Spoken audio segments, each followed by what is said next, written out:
Hi guys! Happy snowy Sunday! Oh my goodness! I don't know, I'm sure it's snowing where you guys are too, but it is definitely snowing here in Elwood, which is kind of crazy because it's spring now.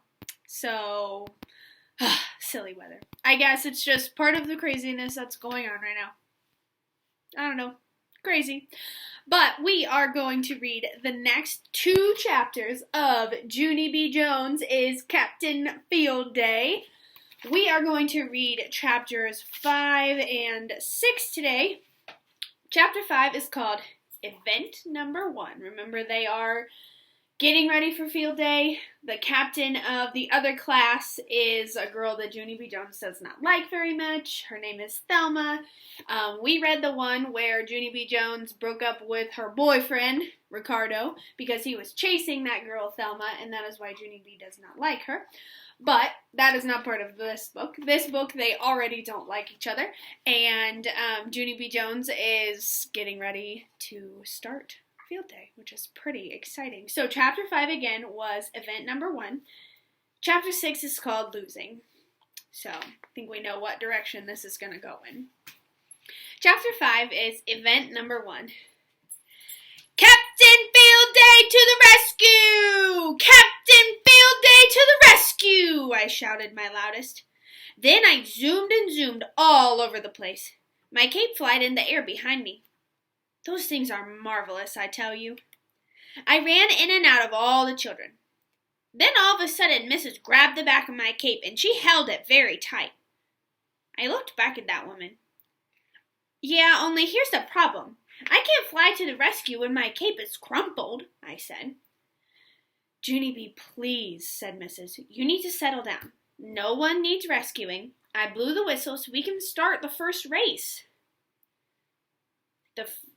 Just then, the Room 8 teacher blew her whistle, too.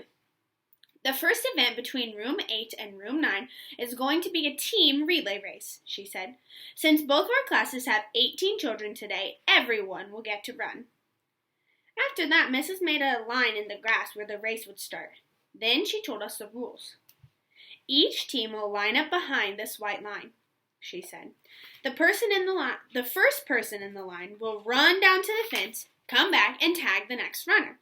The race keeps going on and on like that until everybody in the line has run. Does everybody understand? I jumped way high in the air. I do, I shouted. I understand perfectly. Perfect, because I am Captain Field Day, of course. After that, I hurried to my bestest friend named Grace.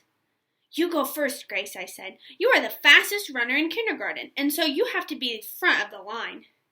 I grabbed that Grace's hand and I pulled her to the front. Only too bad for us, because Charlotte was already standing there. No cuts, she said. I was here first. I crossed my arms at that girl.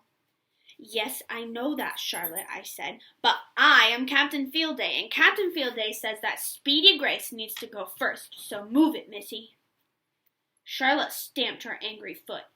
No, I was here first. I told you, she said real snappish. Just then, Grace smiled at Charlotte very nice, and she whispered a secret in her ear. And then what do you know? Charlotte backed right up, and she let Grace go first. Wowie, wow, how did you do that, Grace? I asked. What did you say? Grace did a shrug. I just said the word, please. I tapped on my chin. Please, huh? I'll have to remember that one, I said. Pretty soon, Mrs. blew her whistle for us to line up. Is everyone ready? She asked. Yes, we hollered back. Then Mrs. shouted in her loudest voice, On your mark. Get set. Go! Then, boom, as fast as a rocket, Grace started to run. Go, Grace! Go, go, go! Shouted Room 9. Grace zoomed to the fence and back again. She tagged Charlotte on her hand. Go, Charlotte! Go, go! Shouted Room 9. We're winning! We're winning! After that, Charlotte tagged a girl named Lenny, and Lenny tagged Jamal Hall, and Jamal tagged a boy named Ham, and Ham tagged Polly Allen Puffer. Then all of Room 9 kept on tagging each other, until finally there were just 3 more runners to go.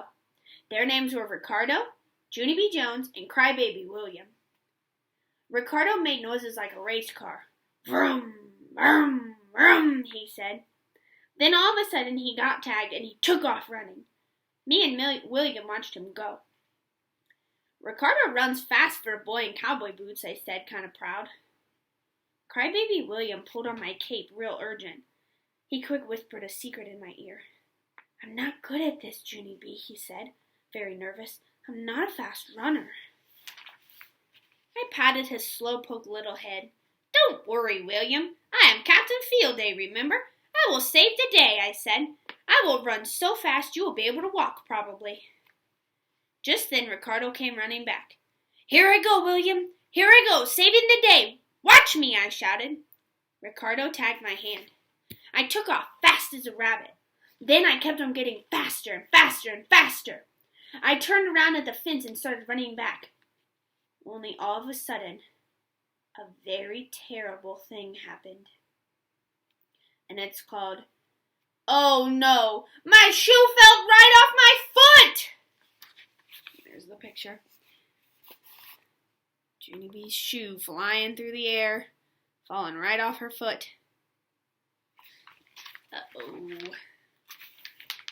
It went way high in the air. I runned after it, speedy quick. Room 9 shouted and shouted at me to stop. Yeah, only you don't even have to worry, people, I hollered. It won't take me very long to put this back on, 'cause good news! I picked it up and waved it all around. Velcro! After that, I put it back on in a jiffy, and I zoomed right back to William.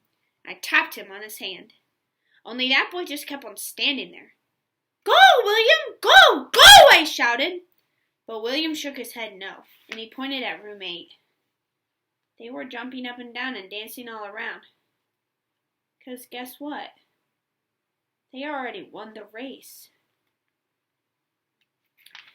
Chapter 6 is called Losing. Room 9 was not a good sport to me. They kept saying it was my fault we lost the race.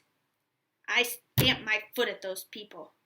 No, it is not my fault, I said back. My shoe flied off. And so what am I supposed to do, run in my sock foot? Meanie Jim got close to my face. Yes, you do, you loony bird, he yelled. That's exactly what you were supposed to do. You were supposed to run in your sock foot. I thought very hard about that.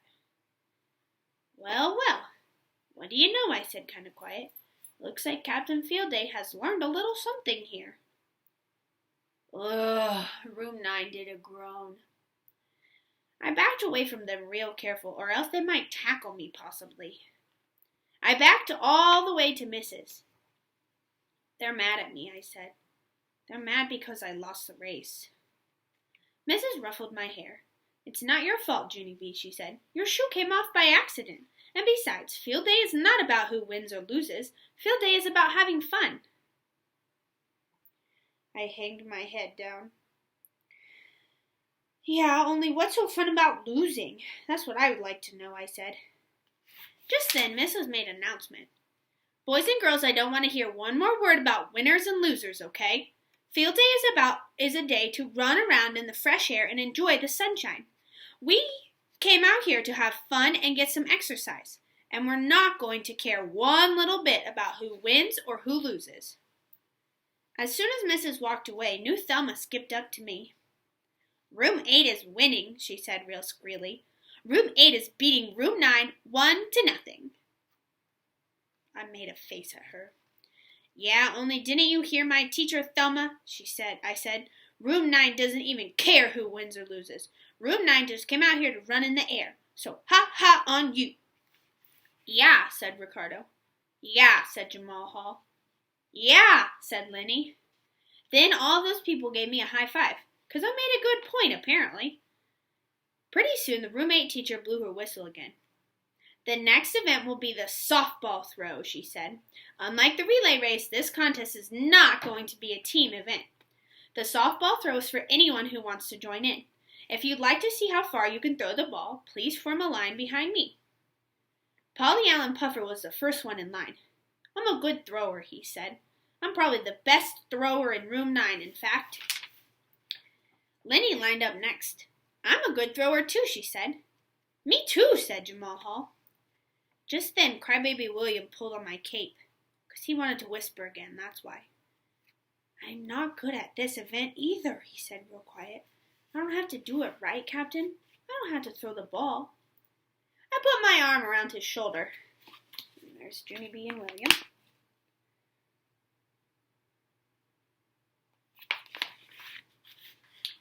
No, you don't, I said. You don't have to worry about this at all, William. Polly Allen Puffer's going to win this thing in a breeze for us. Just then a boy from room 8 jumped in line. New Thelma did a loud squeal. Ooh, it's Strong Frankie. Strong Frankie's the strongest boy in kindergarten, she said, very thrilled.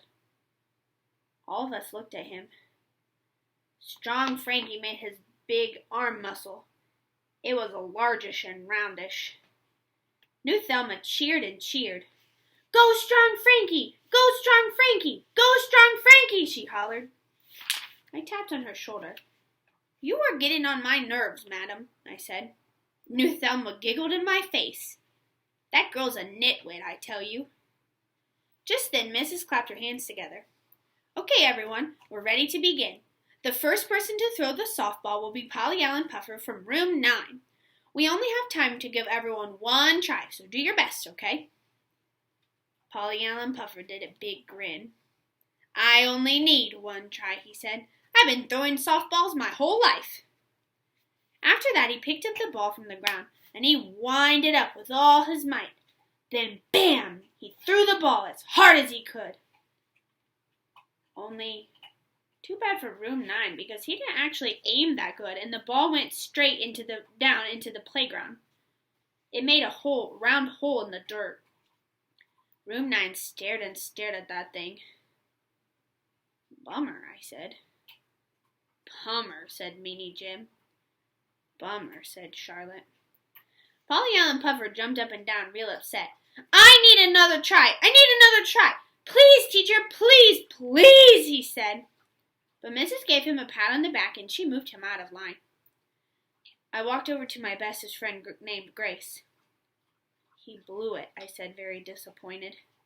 Polly Allen Puffer blew it for our team. Yes, said that Grace, just like when you blew the relay race, Junie B. I made squinty eyes at that girl. Thank you, Grace. Thank you for reminding me, I said. You're welcome, she said back. That Grace does not understand sarcastic, apparently. After that, lots of other boys and girls in our class threw the softball, too.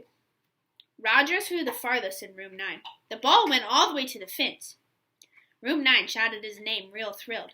Roger! Roger! Roger! The next person to throw was Strong Frankie. He picked up a softball from the basket. Then he rolled it and rolled it all around in his hands. And he threw that thing with all his muscles. I did a gasp.